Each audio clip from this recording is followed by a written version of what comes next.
Hello anime lovers, স্বাগত আপনাকে anime sagas চ্যানেলে। আর গাইস, আজকে আমরা দেখবো ওয়ান পাঞ্চ ম্যান সিজন 3 এর এপিসোড নাম্বার 9 কে। আজকের এপিসোডটাও মারাত্মক হতে চলেছে, তাহলে চলো দেখিনি আজকের এই এপিসোডটাকে। তো এখনো পর্যন্ত আমরা দেখেছি যে চাইল্ড এম্পারার ওয়াগানমাকে নিয়ে যেতে থাকে, আর ওয়াগানমা চাইল্ড এম্পায়ারকে জিজ্ঞাসা করে যে সে সেই রোবট G5 এর সাথে লড়তে থামলো না কেন। তো চাইল্ড এম্পায়ার বলে যে ওই মনস্টারটা অনেক বেশি শক্তিশালী ছিল, আর তার সাথে লড়তে গেলে অনেকটা সময় চলে যেত, আর এখন মনস্টারদের সাথে লড়াই ততটাও জরুরি নয়। তো ওয়াগানমা জিজ্ঞাসা করে যে কিন্তু মনস্টারদের মারা তো হিরোদেরই কাজ, তাই না? তো চাইল্ড এম্পায়ার বলে যে তুমি ঠিকই বলেছো, কিন্তু তোমাকে সুরক্ষিতভাবে ওপরে পৌঁছে দেওয়াই আমার মিশন, আর এখন এটা লড়াইয়ের সময় নয়। তো দৌড়াতে দৌড়াতে ওয়াগানমা ক্লান্ত হয়ে গেছিল, আর রাস্তায় তাদের ফিনিক্স ম্যানের বডিটাও দেখা যায়, যা দেখে ওয়াগানমা ভয় পেয়ে যায়। তো চাইল্ড এম্পায়ার বলে যে ভয় পেও না, আমি তাকে আগেই মেরে দিয়েছি। তো ওয়াগানমা বলে যে এ তো দেখতে ডনকান বার্ডের মতো লাগছে। তো চাইল্ড এম্পায়ার জিজ্ঞাসা করে যে এটা কি কোনো ফেমাস ক্যারেক্টার? তো ওয়াগানমা জানায় যে এটা একটা পুরনো কমেডি শো এর মাস্কট, যেখানে ডনকান বার্ড মোটা বুদ্ধির হয় আর সবসময় মরতে থাকে, কিন্তু সে খুবই মোটা চামড়ার, তাই সে পরের এপিসোডে এমনভাবে বেঁচে যায় যেন কিছুই হয়নি। তো এই কথা শুনে চাইল্ড এম্পায়ার একটু টেনশনে পড়ে যায়। তো ওয়াগানমা বলে যে এটা তো শুধু টিভি শোতে হতো, আর এই দুজন এগিয়ে যায়। তো চাইল্ড এম্পায়ার মনে মনে ভাবে যে মনস্টারদের কোনো ঠিক ঠিকানাই হয় না, আমরা তো এটাও জানি না যে তারা কিভাবে মনস্টার হয়। কে জানে যে ফিনিক্স ম্যান যে বার্ডের কস্টিউম পরেছিল সে হয়তো তার ক্যারেক্টারেরই মতো। আর তখনই এদের পেছনে ফিনিক্স ম্যানের বডিটা জ্বলতে শুরু করে, আর সে আবার বেঁচে যায়। সে বলে যে গিউরো বলেছিল যে তোমাকে মৃত্যুকে ছুঁয়ে ফিরে আসতে হবে, আর এটাই একটা মনস্টারের শক্তিশালী হওয়ার সিক্রেট। তো আমরা দেখতে পাই যে ফিনিক্স ম্যান এখন সম্পূর্ণ আলাদা দেখাচ্ছে, আর তার থ্রেড লেভেলও বেড়ে ড্রাগন হয়ে গেছে। তো চাইল্ড এম্পায়ার এখন নিজের শর্টগান বের করে আর তার উপর হামলা করে, কিন্তু ফিনিক্স ম্যানের নিজের হিট ব্লাস্ট দিয়ে তার গুলিগুলোকেই জ্বালিয়ে দেয়। চাইল্ড এম্পায়ার নিজে আর ওয়াগানমাকে নিজের ছাতা শিল্ড দিয়ে বাঁচিয়ে নেয়। সে ওয়াগানমাকে শিল্ডের ভেতরেই থাকতে বলে, আর ফিনিক্স ম্যানের সাথে লড়তে প্রস্তুত হয়ে যায়। ফিনিক্স ম্যান আবার নিজের ঠোঁটের অ্যাটাক নিয়ে তার ওপর আসে, আর এইবার সে চাইল্ড এম্পায়ারের সমস্ত শিল্ডও ভেঙে দেয়, আর চাইল্ড এম্পায়ার অনেক দূরে ছুঁড়ে ফেলে। তো ফিনিক্স ম্যান নিজের এই নতুন শক্তি দেখে অনেক বেশি খুশি হয়, আর ভাবে যে এখন তো আমার উপরে কেউ নেই, আমি নাম্বার 1। আর সে জোরে জোরে হাসতে থাকে, আর চাইল্ড এম্পায়ার কাঁদতে শুরু করে। তো ফিনিক্স ম্যান বলে যে কাঁদা বন্ধ করো, এইবার আমি তোমাকে এত তাড়াতাড়ি মারবো যে তুমি ব্যথার অনুভূতিও পাবে না। চাইল্ড এম্পায়ার বলে যে আমি ভয়ের কারণে কাঁদছি না, আমি নিজের দুর্বলতার ওপরে কাঁদছি, কারণ তুমি তো টপ র্যাঙ্কেরও নও, তবুও আমার এত অসুবিধা হচ্ছে। আমি ভাবিনি যে আমাকে নিজের আলটিমেট ওয়েপন এত তাড়াতাড়ি ব্যবহার করতে হবে। তো চাইল্ড এম্পায়ার এখন একটা বড় মেটালের আর্মার পরে নেয়, আর ফিনিক্স ম্যানকেই জোরদার লাথি মারে। চাইল্ড এম্পায়ারের মনে হয়েছিল যে এমন কিছু হতে পারে, তাই সে আগেই এই আর্মারের পার্টসগুলো আন্ডারগ্রাউন্ডে লুকিয়ে রেখেছিল, আর সে এখন অপটিমাস প্রাইমের মতো লাগছিল। ওয়াগানমা বলে যে তোমার কাছে এটা ছিল, তো তোমাকে সবার আগে এটাই ব্যবহার করতে হতো, তাই না? তো ফিনিক্স ম্যান মনে মনে বলে যে বাচ্চাটার কথাই দম আছে, ওয়াগানমাকে ছাড়িয়ে নেওয়ার পর তার সাথে সাথেই তোমার এটা পরে নেওয়া উচিত ছিল, আর এখন এখান থেকে পালিয়ে যাওয়া উচিত ছিল, কিন্তু তুমি সেটা করলে না, মানে এই আর্মারের নিশ্চয়ই কোনো বড় দুর্বলতা আছে। তো চাইল্ড এম্পায়ার মনে মনে ভাবি যে আর সময় নেই, আমাকে একেবারে এই খেলা শেষ করতে হবে। ফিনিক্স ম্যান উড়ে এখান থেকে যেতে শুরু করে, তো চাইল্ড এম্পায়ার তার পিছু নেয় আর মিসাইল দিয়ে তার উপর হামলা করে, কিন্তু ফিনিক্স ম্যান বেঁচে যায়, আর তার বাকি অ্যাটাকগুলো ফিনিক্স ম্যানের উপর কাজই করছিল না। ফিনিক্স ম্যান এখন সেই আর্মারের ওপর অ্যাটাক করতে শুরু করে। চাইল্ড এম্পায়ার তার ছোট ছোট ড্রোনগুলো বাইরে বের করে, তো ফিনিক্স ম্যান তাদের অ্যাটাকগুলো অ্যাবজর্ভ করে তাদেরকেই পুড়িয়ে দেয়। চাইল্ড এম্পায়ার এখন তার উপর ব্লেড দিয়ে হামলা করে, আর মনে মনে ভাবে যে আমাকে একে তাড়াতাড়ি হারাতে হবে, কারণ 3 মিনিটের মধ্যে স্যুটের পাওয়ার শেষ হয়ে যায়। আর ফিনিক্সও বুঝে যায় যে এই আর্মারের বেশি সময় কাজ করতে পারবে না। তো ফিনিক্স ম্যান এখন ওয়াগানমার শিল্ডের ওপর অ্যাটাক করতে শুরু করে, যার ফলে শিল্ডটা ভাঙতে শুরু করে। তো চাইল্ড এম্পায়ার তাকে তুলে নেয় আর ফিনিক্স ম্যানের ওপর ফায়ার করতে শুরু করে। ফিনিক্স ম্যান মনে মনে ভাবে যে আমি লুকিয়ে তার উপর মিসাইল দিয়ে অ্যাটাক করতেই থাকবো, আর যখন তার স্যুটের পাওয়ার শেষ হয়ে যাবে তখনই একে মেরে দেবো। কিন্তু তখনই চাইল্ড এম্পায়ার তার কাছে চলে আসে আর তার ওপর ইলেকট্রোম্যাগনেটিক শিল্ড দিয়ে হামলা করে, আর যেটা 100 গুণ বেশি মজবুত ছিল। সে এখন ফিনিক্স ম্যানকে একটা জোরদার ঘুষি মারে, কিন্তু ফিনিক্স ম্যান সেটা ধরে নেয় আর তাকে পোড়াতে শুরু করে দেয়। চাইল্ড টেম্পারের এখন স্যুটের পুরো পাওয়ার এই এক পাঞ্চে ঢেলে দেয়, আর সে তাকে সাথে উড়িয়ে নিয়ে অনেক দূরে যেতে শুরু করে আর ভাবে যে সে একে অন্য কোনো হিরোর কাছে নিয়ে যাবে, আর তারপর দুজন মিলে ফিনিক্স ম্যানকে চিরদিনের জন্য শেষ করে দেবে। সে ফিনিক্সকে নিয়ে সেই ঝর্ণাওয়ালার রুমে যায়, আর তার মনে হয়েছিল যে এখানে ফ্ল্যাশ আছে, কিন্তু ফ্ল্যাশ তো এখানেই ছিল না, সে অন্য কোথাও রাস্তা হারিয়ে ফেলেছে।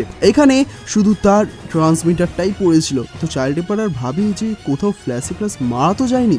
সে দেখে যে ফিনিক্স ম্যান আবার বেঁচে গেছে, আর এইবার সে আরো বেশি পাওয়ারফুল হয়ে গেছে। ওয়াগানমা চাইল্ড টেম্পারকে বলে যে আমাদের এখান থেকে পালিয়ে যাওয়া উচিত, কিন্তু চাইল্ড টেম্পার বলে যে আমাদের একে এখানেই শেষ করতে হবে। তো ফিনিক্স ম্যান মনে মনে বলে যে টিভি শো বাতিল হওয়ার পরেও সে ডানকান বার্ডের কস্টিউমটা খুলতে পারছিল না। প্রতিদিন সে নিজের মানুষত্ব হারাতে থাকে। সেই কস্টিউমটা তার শরীরের অংশ হয়ে গেছিল, আর তাকে আর তার কস্টিউমকে অনেকবার মারা হয়েছে, কিন্তু এখন সে সবচেয়ে পাওয়ারফুল।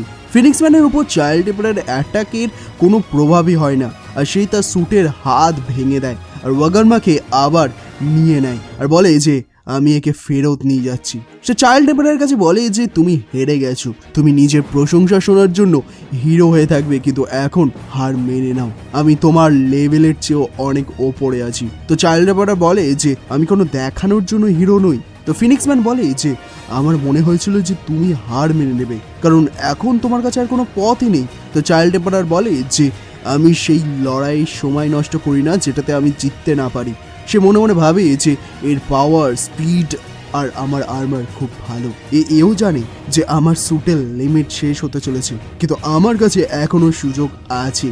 ফিনিক্স ম্যান এখন চাইল্ড টেম্পারকে ধন্যবাদ জানায় তাকে এতটা শক্তিশালী করে তোলার জন্য, আর সে এখন নিজের একটা নতুন ক্ষমতা ব্যবহার করে। আসলে এদের নিচে অনেক মনস্টারদের মৃতদেহ পড়েছিল, তো ফিনিক্স ম্যান সেই মৃতদেহগুলোকেই জ্যান্ত করে দেয়, যারা জম্বিদের মতোই চাইল্ড টেম্পারের স্যুটের ওপর হামলা করতে শুরু করে। ফিনিক্স ম্যান বলে যে এখন আমি ইমমর্টাল ফিনিক্স হয়ে গেছি, আমি নিজের লাইফ এনার্জি এখন বাইরে বের করতে পারি, যার ফলে এই বাকি লোকগুলো জম্বির মতো বেঁচে উঠেছে।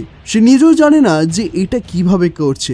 চাইল্ড টেম্পারের এই জম্বিদের মারতে শুরু করে, আর ফিনিক্স ম্যানের তার পুরনো দিনের কথা মনে আসে, যখন তাকে অপমান করে টিভি শো থেকে বের করে দেওয়া হয়েছিল। ফিনিক্স ম্যান এখন উড়ে এখান থেকে পালিয়ে যেতে শুরু করে। সে নিজেকে গড ভাবছিল, কারণ এরকম ক্ষমতা তো গিউরো আর ওরোচির কাছেও নেই। আর তখনই তার সামনেই চাইল্ড টেম্পারের ড্রোনগুলো চলে আসে, যারা ট্রান্সফর্ম হয়ে একটা বড় ড্রিল তৈরি করে, আর তারপর তার উপর হামলা করে দেয়। চাইল্ড টেম্পারের স্যুটে এখন মাত্র 10 সেকেন্ড পাওয়ার বাকি ছিল, আর সে তার স্যুটকে বলে যে সব পাওয়ার যেন এই এক অ্যাটাকে ঢেলে দেয়, আর সে নিজের জন্য একটা নতুন হাত তৈরি করে নেয়, আর তারপর সেটা দিয়ে কামেহামেহা স্টাইলের অ্যাটাক করে, যার ফলে ফিনিক্স ম্যান পুরো বাজেভাবে পুড়ে যায়। আর এই অ্যাটাকটা এতটা বেশি পাওয়ারফুল ছিল যে আন্ডারগ্রাউন্ড থেকে বেরিয়ে সোজা আকাশ পর্যন্ত চলে যায়, আর এই অ্যাটাকেই চাইল্ড টেম্পারের স্যুটটাও পুরো খারাপ হয়ে যায়, আর তার পাওয়ারও শেষ হয়ে যায়। আর সে ভাবে যে তাকে শত্রুকে হালকাভাবে নেওয়া উচিত হয়নি, বাকি হিরোদের কি অবস্থা হবে সেটাই তার চিন্তা। কিন্তু তখনই সে দেখে যে এত বড় অ্যাটাক করার পরেও ফিনিক্স ম্যান মরেনি। সে বলে যে তুমি আমার কস্টিউমটা পুড়িয়ে দিয়েছো, আর এই জন্য আমার বাচ্চাদের পছন্দ হয় না। তো চাইল্ড টেম্পারে ভাবে যে এখন তো সত্যি হার মেনে নেওয়া উচিত, কারণ এর এত বড় অ্যাটাকেও ফিনিক্স ম্যানের কিছুই হলো না।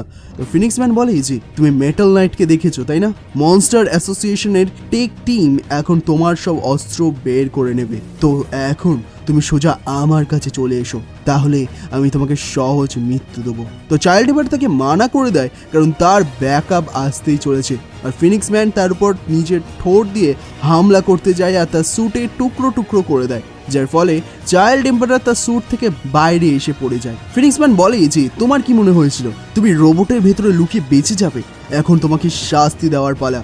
আর তখনই সে জোরে হাসতে শুরু করে, আর ওয়াগানমা জিজ্ঞাসা করে যে এর কি হলো। তো চাইল্ড টেম্পার বলে যে এটা আমার গুদগুদিওয়ালার রোবট, যখন সে নিজের ঠোঁট মারতে এসেছিল তখনই আমি সেটাই তার কস্টিউমের ভেতরে ঢুকিয়ে দিয়েছিলাম, আর এটা থেকে ততক্ষণ গুদগুদি করতে থাকবে যতক্ষণ না সে মরে যায়। আর ডাঙ্কান বার্ডি হলো মোটা বুদ্ধি, কিন্তু ভেতর থেকে এসে খুবই একেবারে সেন্সিটিভ। তো ফিনিক্স ম্যান এখন রেগে গিয়ে নিজের কস্টিউমটাই ছিঁড়ে দেয়, আর এটাই চাইল্ড এম্পায়ারের প্ল্যান ছিল। বাকি কস্টিউম এখন চাইল্ড এম্পায়ার নিজের হাতে ছিঁড়তে শুরু করে। অন্যদিকে আমরা এদিকে দেখি ফিনিক্স ম্যান ভুলবশত ফ্লেম আর ওয়াইন্ডকে আবার জ্যান্ত করিয়ে দেয়। অন্যদিকে সাইতামাও এই জায়গাতেই ঘুরছিল, আর সে ভাবে যে আগে এখানে এত জোরে আওয়াজ হচ্ছিল আর এখন এখানে জলও পড়ছে।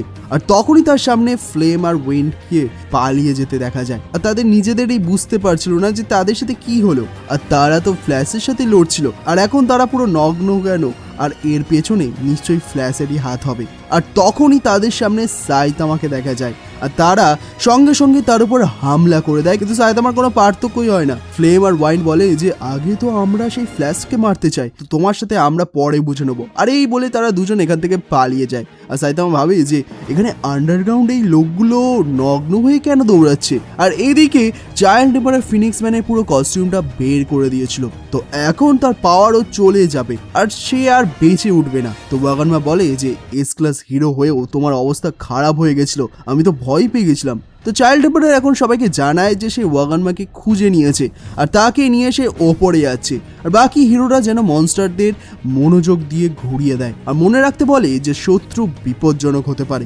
আর তখনই তার কাছে জম্বি ম্যানের মেসেজ আসে, আর সে বলে যে ধন্যবাদ, তোমাকে ছাড়া আমরা এটা করতেই পারতাম না। তো সবার তরফ থেকে সে চাইল্ড এম্পায়ারকে থ্যাংক ইউ বলে। আর চাইল্ড এম্পায়ার এখন ওয়াগানমাকে বলে যে আমি তোমাকে জিজ্ঞাসা করতে ভুলে গেছিলাম, তবে মনস্টাররা শুধু তোমাকেই কিডন্যাপ করেছিল তাই না? তো ওয়াগানমা তাকে তারাই ওর ব্যাপারে জানায় না। আর চাইল্ড এম্পায়ার বলে যে ঠিক আছে চলো তবে এখান থেকে বাইরে বের হয়। আর এই এপিসোডটা এখানেই শেষ হয়ে যায়। তো বন্ধুরা, তোমাদের এই এপিসোডটা কেমন লাগলো?